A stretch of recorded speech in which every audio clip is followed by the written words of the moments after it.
கர்த்தருடைய நாமம் பரிசுத்தப்படுவதாக. இந்த நாளின் வெளிச்சம் 1 நாளாகமம் 4ஆம் அதிகாரம் 10ஆம் வசனம். யாபேஸ் இஸ்ரவேல் தேவனை நோக்கி, தேவரீர் என்னை ஆசீர்வதித்து என்னுடைய எல்லையை பெரிதாக்கி உம்முடைய கரம் என்னோடு இருந்து தீங்கு என்னை துக்கப்படுத்தாதபடி அதற்கு என்னை விலக்கி காத்தருளும் என்று வேண்டிக் கொண்டான். அவன் வேண்டிக் கொண்டதை தேவன் அருளினார். இந்த காலை வேளையில் கூட யாபேசு ஜெபத்தை குறித்து நாம் பார்க்கிறோம். யாபேஸ் என்ற பெயரின் அர்த்தம் துக்கம்.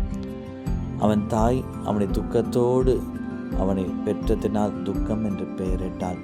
அவனுடைய வாழ்க்கையில் இப்போது துக்கமான ஒரு சூழ்நிலை இருந்தாலும், ஒருவேளை அவனுடைய அடையாளமே துக்கமாக இருந்தாலும் அவன் தன் தேவனிடத்தில் வேண்டிக் கொண்டான்.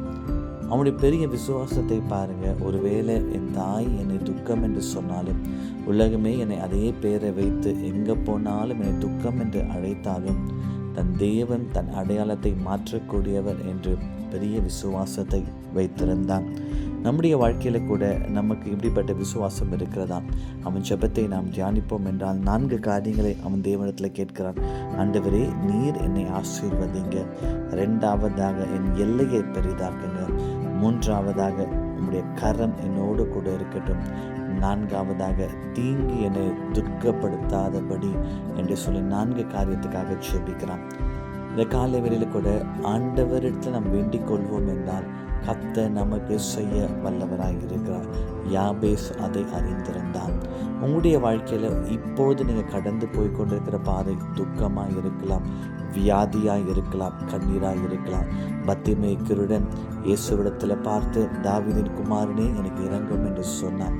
இயேசு அவனை அழைத்து, நான் உனக்கு என்ன செய்ய வேண்டும் என்று சொல்லும்போது அவனிடத்தில் இருக்கிற விசுவாசத்தை பார்ப்போம் என்றால், ஆண்டவரே என் கண்களை திறந்தருளுங்க, எனக்கு சுகத்தை தாங்க. அவனை இயேசுவிடத்தில் ஒரு சாப்பாட்டையோ பணத்தையோ கேட்கல. அவனுக்குள்ள இருக்கிற விசுவாசம், இனி இயேசு எனக்கு அற்புதத்தை செய்வார். யாபேசை போல அவனுக்கும் பெரிய ஜெபம் இருந்தது. அவன் வேண்டுதலை கர்த்தர் அருளி செய்தார். அதே போல உங்களுடைய வேண்டுதல் எதுவாக இருந்தாலும் என் இயேசு செய்ய வல்லவராய் இருக்கிறார். நாம் ஜெபிப்போம். அன்பின் பரலோக பிதாவே, இந்த காலை வேளையில் கூட யாபேசை ஜெபத்தை நாங்கள் தியானித்தோம். யாபேசை போலப்பா எங்களுக்கும் ஒரு பெரிய விசுவாசம் இருக்கிறது. தேவரீர் எங்களை ஆசீர்வதிக்க வல்லவராய் இருக்கிறீர் என்று விசுவாசிக்கிறோம்.